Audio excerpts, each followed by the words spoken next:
예레미야의 슬픈 노래, 예레미야의 탄식, 성경 제목에 예레미야 애가 슬픔의 노래, 탄식이라고 붙여있는 이 책은 성전이 파괴된 날, 예루살렘 성전이 무너진 날 기념하여서 낭송하는 애가입니다. 유다의 비참한 멸망을 슬퍼하는 슬픔과 탄식의 노래입니다. 비극시의 극치라고 하는 그런 평가를 받는 시이기도 합니다. 66절, 히브리어가 22개의 자음으로 되어 있는데 한 자음당 3년씩 해서 66절에 걸쳐서 유다의 비참한 멸망을 슬퍼하고 있습니다. 하나님의 임재의 상징인 예루살렘 성전의 파괴를 목격한 이 예레미야 뿐만 아니라 그가 몸담고 있는 조국 이스라엘 백성들에게 그 사건이 얼마나 아팠는지, 얼마나 큰 충격이었는지, 있어서는 안 될 일이었고 이해할 수 없는 비극이었습니다. 예루살렘 성전은 이 지구촌에 하나님께서 자기 이름을 두시려고 선택한 장소입니다. 하나님의 축복과 보호와 구원을 의미하는 상징 중의 상징이었습니다. 이스라엘의 종교, 정치, 사회, 문화의 구심점이었습니다. 자부심과 긍지였고 자랑과 명예 그 자체였습니다. 하지만 백성들은 우상 숭배를 자행하면서 악을 행하면서 성전이 있는 한 자신들은 안전하다라고 믿었습니다. 착각이었습니다. 맹목이었습니다. 미신적 신앙이었습니다. 죄가 가득한 도성은 하나님의 심판으로 처참하게 불탑니다. 사륙, 그리고 인신을 먹는, 사람의 몸을 먹는, 자식의 몸을 먹게 되는 그런 비참한 비극이 인류 역사상 전무후무했던 사건이 그 땅에서 발생합니다. 당연히 왕관과 같이 빛나던 성전은 물론 제사장 hil기야의 아들 예레미야도 예외일 수 없었습니다. 그는 탄식하며 절망 가운데 울부짖습니다. 예레미야 3장 1절 이하 메시지 성경에 이렇게 탄식하고 있습니다. 하나님이 나를 깊은 어둠 속에 밀어 던지셨다. 손등으로 나를 후려치셨다. 뼈마저 부러뜨리셨다. 고난과 고생을 들이부으셨다. 사지로 몰아넣으셨다. 곰과 사자처럼 나를 쓰러뜨리고 바깥으로 끌고 가서 찢어 발기시니 나는 모조리 다 뜯겼다. 나를 진창에 쳐박으셨다. 하나님을 향해서 입에 담기 어려운 그런 욕설을 퍼붓고 있습니다. 하나님을 저주하고 있습니다. 하나님을 원망하고 있습니다. 제사장의 아들인가? 이 사람이 제사장인가? 이 사람이 예언가 싶습니다. 예언자가 맞나 하는 생각이 듭니다. 그리고 속으로 중얼거립니다. 이제 모든 것이 끝났다. 하나님을 믿어봐야 헛일이다. 그게 오늘 본문 18 말씀 바로 윗절 18절까지의 내용입니다. 그러면서 19절 본문에서도 분이 안 풀린 것처럼 치를 떨면서 이렇게 탄식하고 있습니다. 내 고초와 재난 곧 쑥과 담즙을 기억하소서. 하나님 앞에 18절까지는 하나님을 원망하고 있는데 그 원망의 하나님 앞에, 자기를 버리고 던진 하나님 앞에, 처참하게 불태운 하나님 앞에, 손등으로 후려치신 하나님 앞에, 사지로 몰아넣으신 하나님 앞에, 모조리 다 뜯긴 상황 속에서 진창에 처박으신 하나님 앞에 기도합니다. 19절 말씀은 기도입니다. 내 고초와 재난 곧 쑥과 담즙을 기억하소서. 내 마음이 그것을 기억하고 내가 낙심이 됩니다. 그런데 한 가지 놀라운 반전이 20절 말씀 후반부 낙심이 되오나 그러나 이렇게 다시 하나님을 향한 소망이 고개를 들고 있는 것을 우리는 보게 됩니다. 그는 떨쳐 일어나 하나님께 소망을 품지요. 이것을 내가 내 마음에 두었더니 그것이 오히려 나의 소망이 되었습니다. 하나님의 백성은 무사태평, 만사형통, 평강, 안정, 구원, 은혜, 소망, 생명, 자유, 기쁨 뿐인 인생인가? 예레미야는 유다가 망하기 전에 왕과 백성들에게 그런 식으로 신앙생활하면 망한다, 온갖 죄를 다 저지르고 탐욕스럽게 서로를 물고 뜯으면서 핑계대고 분열을 일삼고 그러면서 성전 안에만 있으면 안전한 것처럼 착각하지 마라, 강력하게 회개를 촉구했습니다. 때문에 그는 엄청난 멸시와 천대와 죽음의 위협을 당하게 되지요. 옥에 갇히고 매를 맞고 진흙구덩이에 던져지고, 한마디로 말하면 일고의 동정심을 발휘할 필요가 없는, 차라리 내가 이스라엘 백성이라고 하는 것이 부끄러워서 나는 저들과 상관이 없다고 말해야 되는 그런 처지였는데, 선지자는 사람들을 비난하거나 질책하지 않습니다. 내 고초와 재난, 쑥과 담즙을 기억하소서. 내 마음이 그것을 기억하고 내가 낙심이 되오. 이것을 내가 내 마음에 담아두었더니 그것이 오히려 나의 소망이 되었습니다. 예레미야가 사람들을 비난하지 아니하고 애절하게 하나님께 다시 소망을 품고 기도하는 것이 오늘 본문입니다. 예레미야가 부르는 슬픔의 노래는 부를 때마다 새로운 희망을 솟구쳐 오르게 하는 놀라운 은혜를 우리에게 줍니다. 슬픔과 탄식이 목적이 아니기 때문에 그렇습니다.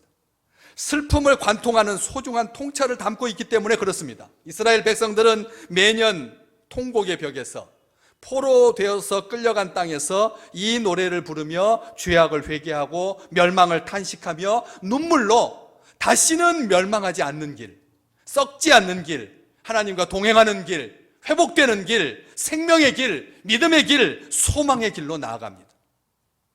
이 지구상에 유일하게 유대인만이 패한 날, 멸망한 날을 기념일로 지킵니다. 어떤 나라도, 여러분 우리나라도 마찬가지입니다. 일본에게 망한 날, 몽골에게 망한 날, 우리 역사 속에 수많은 외침 가운데서 쓰러지고 그리고 부닥치고 그리고 패배한 날들이 있습니다. 한 날도 기억하여 지키지 않습니다. 광복된 날, 군인을 세운 날, 한글이 창제된 날, 어머니의 날, 아버지의 날, 가족의 날, 청춘의 날, 부부의 날, 노동자의 날, 많지만 어떤 날도 자기가 패한 날을 기념으로 삼는 나라도 없고 개인도 없고 공동체도 없고 가정도 없습니다. 그러나 유대인만은 그 수치와 실패의 날을 기억하면서 새로운 삶을 향해 나아갑니다. 6월절, 이스라엘이 이집트와 싸워서 이긴 날이 아닙니다. 하나님께서 구원해 주신 날입니다. 그런데 그날 그들은 쓴 나물과 딱딱하게 굳은 거친 빵을 먹으면서 패배의 쓰라린 그 고통을 하나님께서 기억하셨다.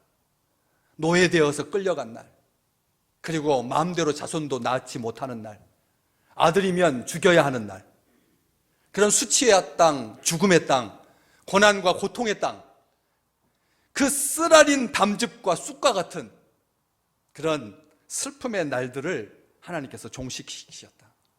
차갑게 식은 달걀을 먹으면서 고난을 받을수록 더욱더 강해지는 민족성을 일깨우는 그런 계기로 삼는다는 거죠.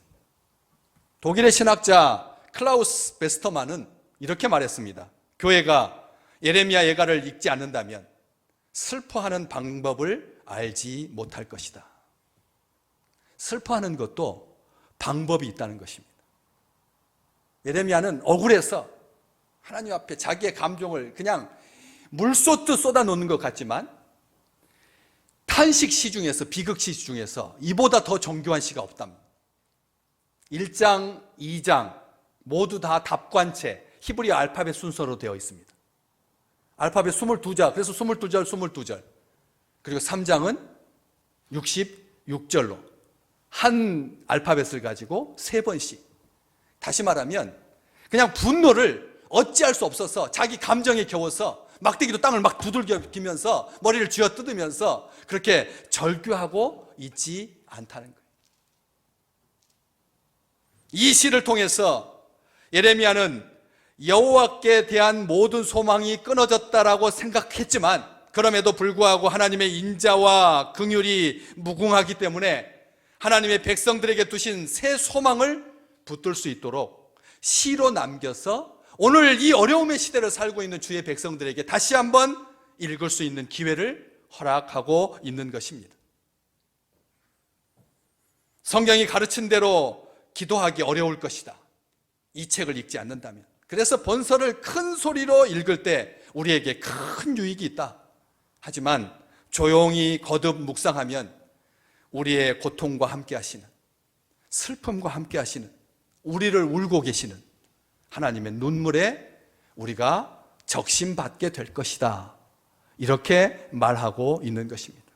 22절과 23절, 여호와의 인자와 긍휼이 무궁하심으로 우리가 진멸되지 아니함이니이다. 이것들을 아침마다 새로우니 주의 성실하심이 크시도소이다. 선지자는 하나님의 엄중한 심판과 그 결과로 인한 참담한 현실 가운데서 그 고통과 그 고난이 마음에 담아두지만 오히려 놀랍게 그 비참한 현실이 소망이 되는 것을 경험하고 있는 것입니다.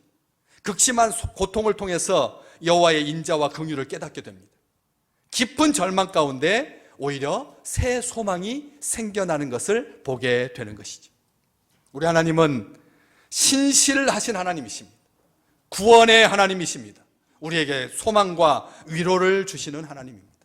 재앙을 주려고 우리에게 이런 상황을 지나가게 하지 않으시는 하나님이십니다. 우리의 구원은 전적으로 하나님의 크신 자비와 긍휼, 그의 신실하심에, 성실하심에 달려 있습니다.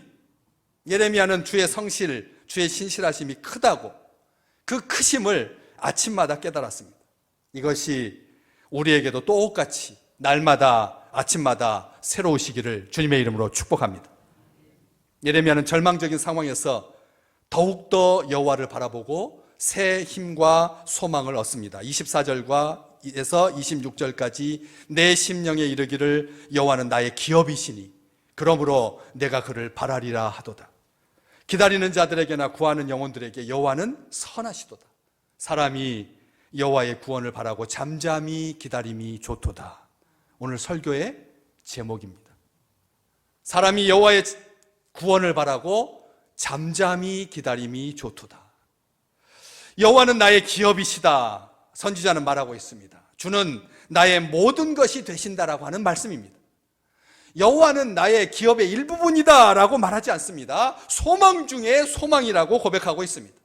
여호와 하나님이 자신의 전부라고 하는 말입니다. 이방 나라들은 신이 호의적으로 응답하지 아니하면 제2의 신, 제3의 신에게 응답과 도움을 요청하지만 예레미야는 일관되게 여호와 하나님 앞에서 하나님 외에는 다른 신이 없다고 고백하고 있는 것입니다.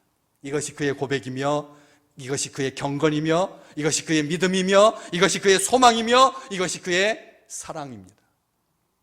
땅이나 거기 속한 것을 기업으로 삼는 자는 땅이 불탈 때 그 알량한 소망마저 땅과 함께 사라지고 말 것입니다. 여호와는 우리의 모든 것을 채워주시고도 남을 만큼 풍성하신 분입니다. 우리 하나님은 우리의 기업이십니다. 우리의 기업입니다. 하나님은 그 기업을 우리에게 유업으로 상속해 주셨습니다. 우리는 하나님의 기업이고 하나님은 우리의 기업입니다. 상호 간의 기업인 것입니다. 여호와가 우리의 기업이다라고 하는 말은 우리가 여호와의 기업이라고 하는 말입니다. 그렇기 때문에 하나님은 우리를 대하실 때 기업처럼 대하십니다. 공개적이고 객관적이면서 동시에 은밀하십니다. 각 사람의 마음속에 품으신 하나님의 그 놀라우신 부르심과 응답함이 바로 이 나를 기업 삼으신 놀라운 축복이라고 하는 것을 성경은 분명히 말하고 있는 것입니다. 30여 년 동안 이 땅의 제2의 국적 항공사로서 색동 날개를 펴고 그렇게 온 땅끝까지 하나님의 백성들을, 이 땅의 백성들을 여행의 즐거움으로 수송했던 기업이 30년을 채우지 못하고 30년 조금 넘는 시간 만에 제1공항에게 흡수 통합되는 그런 운명을 맞게 되었습니다. 많은 사람들이 생각합니다. 독점 체제는 그것은 민주주의의 성격과 어긋난다. 그래서 양당 체제, 양날개 이렇게 생각해 왔는데 그것이 무산된 안타까운 순간입니다. 기업도 그 숱한 영광도 땅에서는 영원하지 않다는 말씀입니다. 어떤 기업이 우리의 든든한 노후가 되고 보장이 되며 기대가 되고 미래가 될 수 있습니까? 어떤 기업이 부족함이 없습니까? 안전하고 영원합니까? 어떤 기업이 부끄럽지 않습니까? 정직합니까? 기업 중에 기업입니까? 여호와 외에는 우리의 기업은 이 땅에 없습니다. 하나님께서 친히 기업의 본질이십니다. 썩지 않는, 쇠하지 않는, 더럽혀지지 않는 그런 기업이십니다. 하나님을 붙드는 자들에게 소망이 넘칠 줄로 믿습니다. 하나님은 그런 소망의 하나님, 기업이신 하나님은 내가 그를 바라리라. 선지자는 그렇게 고백합니다. 기다리는 자들에게나 구하는 영혼들에게 여호와는 선하시다 외치고 있습니다. 사람이 여호와의 구원을 바라고 잠잠히 기다리는 것이 좋다, 이렇게 말하고 있습니다. 하나님은 기다리며 구하는 자에게 구원을 베푸십니다. 선을 베푸십니다. 시편 62편 1절, 나의 영혼이 잠잠히 하나님만 바라며 나의 구원이 그에게서 나오는도다. 이사야서 25장 9절 말씀, 그날에 말하기를 이는 우리의 하나님이시라. 우리가 그를 기다렸으니 그가 우리를 구원하시리로다. 이는 여호와라. 우리가 그를 기다렸으니 우리는 그 구원을 기뻐하며 즐거워하리라. 선지자는 그렇게 예언했습니다. 기다리는 자에게 하나님께서 구원을 베푸신다. 속도전의 시대입니다. 조급한 시대입니다. 빠른 시대입니다. 냉장고도 급속 냉각 기능이 있어야지만 팔리는 그런 시대입니다. 한 잔에 취하는 폭탄주가 유행하는 시대입니다. 복권도 즉석 복권이어야 하고 비빔밥도 즉석 비빔밥이어야 하고 냉면도 즉석 냉면이어야 하고 라면도 3분 만에 끓어야 합니다. 연애도 번개팅을 선호하고 모임도 번개 모임을 좋아합니다. 번개팅 모임을 좋아합니다. 배송도 새벽 배송을 좋아합니다. 택시도 총알 택시도 있고요. 우리의 동포인 북한도 하루에 천리를 간다고 해서 그 천리 가는 정신으로 싸워서 작업을 성취해서 김일성 원수에게 영광을 돌리자 해서 천리마 운동이 있었습니다. 그런데 그의 손주가 나오더니 말리 가는 말처럼 따라잡아야 된다. 그래서 말리마 운동이 북한의 기조입니다. 우리는 설상가상으로 이 사회생활은 물론 가정과 교회생활 도처에 이런 조급함에 시달리고 있습니다. 신앙도 단숨에 뿌리 뽑아야 됩니다. 그래서 뿌리 뽑듯이 기도하는 것이 한때 70년대 80년대 기도원에 가는 사람마다 소나무 뿌리 잡고 그 뿌리를 뽑아야 기도가 응답된다 해가지고 막 흔들면서 뽑아댔습니다. 우리의 신앙의 조급함입니다. 성도는 가만히 서서 하나님의 역사하심을 바라보는 자입니다. 가만히 서서 하나님의 역사하심을 바라보는 자입니다. 오늘 기도 중에도 들으셨지만 백신을 너무 급하게 갈구하다 보니까 수많은 변종이 있는데 65세 이상에게도 쓰지 못했고 만 18세 이하에도 쓰지 못했는데 95%의 양호함을 보인다고 하여서 무턱대고 놨다가 한 명이라도 부작용에 시달린다면 그 부작용은 그에게 치명적일 텐데 그 많은 변종들을 어떻게 다 일일이 맞춰서 백신을 개발할 수 있겠습니까? 그래서 위험한 것입니다. 그래서 조급해서는 안 되는 것이죠. 그래서 다른 나라의 상황을 보면서 내년 후반부쯤 우리나라도 예방주사를, 백신을 맞아야 되지 않겠느냐 전문가들은 그렇게 말했다가 여기저기에서 왜 다른 나라들은 이미 1억 명분 온 국민을 먹여 살릴 수 있게 온 국민을 치료할 수 있도록 백신을 그렇게 사전에 선수금을 주고 손해를 보더라도 그것을 감수하고 있는데 왜 우리는 방관자적으로 기다리고 있느냐? 평상시에는 그렇게 조급해 놓고 하면서 방관성에 대해서 사람들이 불편해하니까 전문가들도 말을 슬슬 바꾸더라고요. 그래서 내년 초반부쯤 맞을 수 있을 것입니다. 내년 초반쯤 맞을 수 있을 것입니다. 그렇게 말하고 있습니다. 사울왕은 기다림에 실패한 사람의 전형입니다. 블레셋과의 전쟁에서 7일을 일주일을 기다렸는데도 하나님의 사람 사무엘이 나타나지 않았습니다. 적은 금방이라도 쳐들어올 기세였고 설상가상으로 백성들은 적에 대한 두려움으로 대열해서 이탈하기 시작했습니다. 정말 큰일 났습니다. 이렇게 기다리고 있다가는 전쟁도 하기 전에 죽을 것만 같았습니다. 급했던 사울은 제사장이 해야 할 역할을 대신해서 자기가 하나님께 제사를 드립니다. 그리고 죽었습니다. 하나님께 제사를 드리고도 망했습니다. 월권한 것입니다. 조급했던 것입니다. 똑같이 그의 후손 중에 우시야가, 후대 중에 우시야 임금이 그렇게 직권을 남용하고 월권하는 행동을 성경은 이렇게 기록하고 있죠. 역대하 26장 16절. 그가 강성하여짐에 그의 마음이 교만하여 악을 행하여 그의 하나님 여호와께 범죄하되 곧 여호와의 성전에 들어가서 향단에 분향하려 한지라. 왕이 하나님 앞에 악을 행했다는 거죠. 어떨 때 강성하여지니까, 세지니까, 힘을 얻으니까, 이 나라의 국토가 확장되니까 마음이 교만하여 악을 행했다. 하나님 여호와께 범죄했다. 여호와의 성전에 들어가서 향단에 자기가 분향하려고 했다. 그 결과 어떻게 됐습니까? 19절. 우시야가 손으로 향로를 잡고 분향하려 하다가 화를 내니 그가 제사장에게 화를 낼 때에 여호와의 전 안 향단 곁 제사장들 앞에서 그의 이마에 나병이 생긴지라. 예배를 드리면서 화를 냈습니다. 누구에게 화를 냈냐면 옆에 있는 제사장에게 화를 냈습니다. 여러분, 주회전에서 예배 드리다가 제사장에게 화내시지 않으시기를 주님의 이름으로 축복합니다. 제사장은 우리는 왕같은 제사장들입니다. 설교를 전하는 담임 목사를 말하는 게 아닙니다. 다 같이 예배 드렸는데 그 예배 드리는 사람들을 향해서 화내면 이마에 나병이 생깁니다. 이거 저주하는 게 아닙니다. 성경은 그걸 기록하고 있습니다. 화낼 때, 제사장에게 화를 낼 때 여호와의 전 안 향단 곁에서 가장 소중한 자리에서 하나님의 이 눈앞에서, 하나님의 임재 앞에서, 하나님의 강단 앞에서 하나님께서 그의 이마에 나병이 생기게 했다고요. 21절 같이 읽어볼까요? 우시야 왕이 죽는 날까지 나병 환자가 되었고 나병 환자가 되매 여호와의 전에서 끊어져 별궁에 살았으므로 그의 아들 요담이 왕궁을 관리하며 백성을 다스렸더라.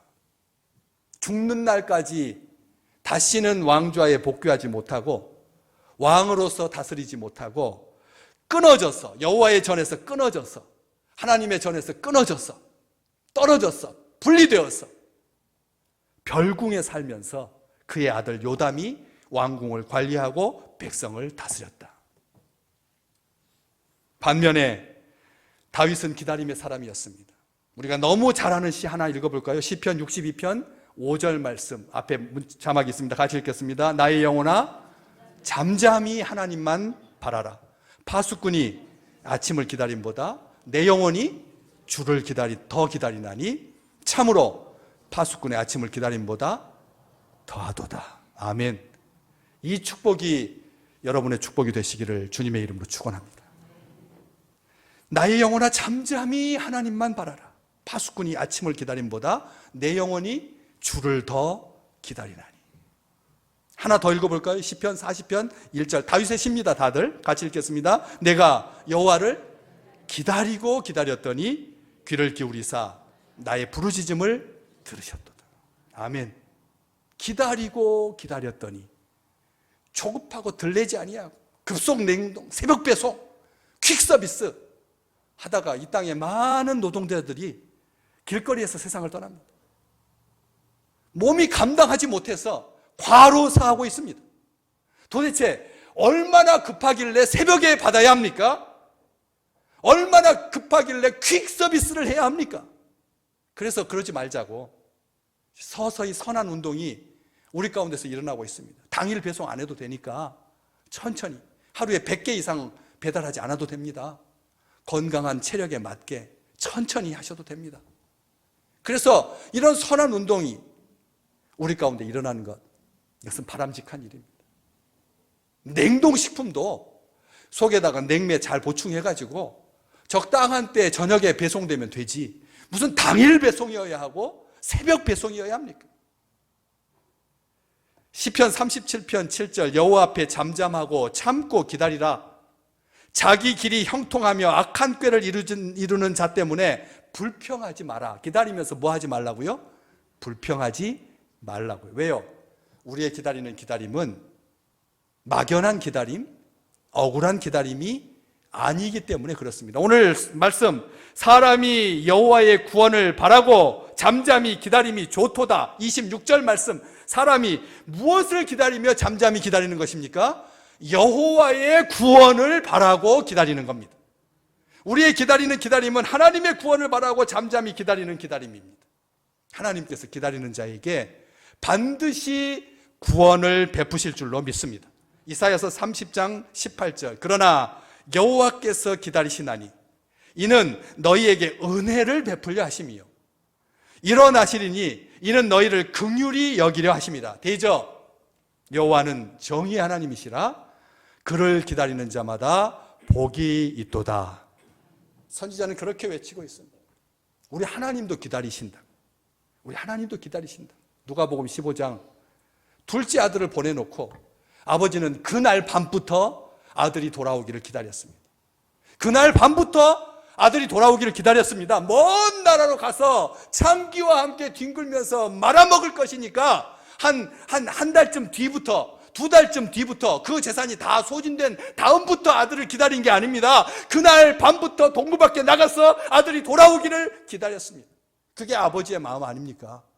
그렇지 않습니까? 내가 천문학적인 재산을 반토막 내가지고 나눠줬으니까 이거 다 말아먹으려고, 그리고 마음의 변화가 되어서 다시 돌아오기까지 적어도 3년은 걸리겠다, 5년은 걸리겠다. 그러니까 그때 조금 오기 전에 한 주 전쯤 반짝 기다렸다가, 그래서 아들이 오는 것을 맞아주면 아들이 얼마나 감동하겠는가, 얼마나 감격하겠는가 해서 그렇게 3년 뒤부터 일주일 동안 기다린 게 아니다라고 하는 것이죠. 밤마다 나가서 아들이 돌아오기를 기다렸던 것입니다. 우리 하나님은 이사야서 30장 18절, 여호와께서 기다리시나니, 여호와께서 일어나시나니, 은혜를 베풀려고, 그리고 긍휼을 베풀려고 기다리고 일어나신다. 대저 여호와의 정의 하나님이신 우리 하나님 앞에 그를 기다리는 자마다 복이 있도다. 우리의 기다림은 여호와의 구원을 바라고 소망 중에 기다리는 것입니다. 우리의 기다리는 기다림은 하나님의 말씀을 붙잡고 간절히 기도하며 기대하며 기다리는 것입니다. 야고보서 5장 7절, 그러므로 형제들아 주의 강림하시기까지 길이 참으라. 보라, 농부가 땅에서 나는 귀한 열매를 바라고 길이 참아 이른 비와 늦은 비를 기다리나니.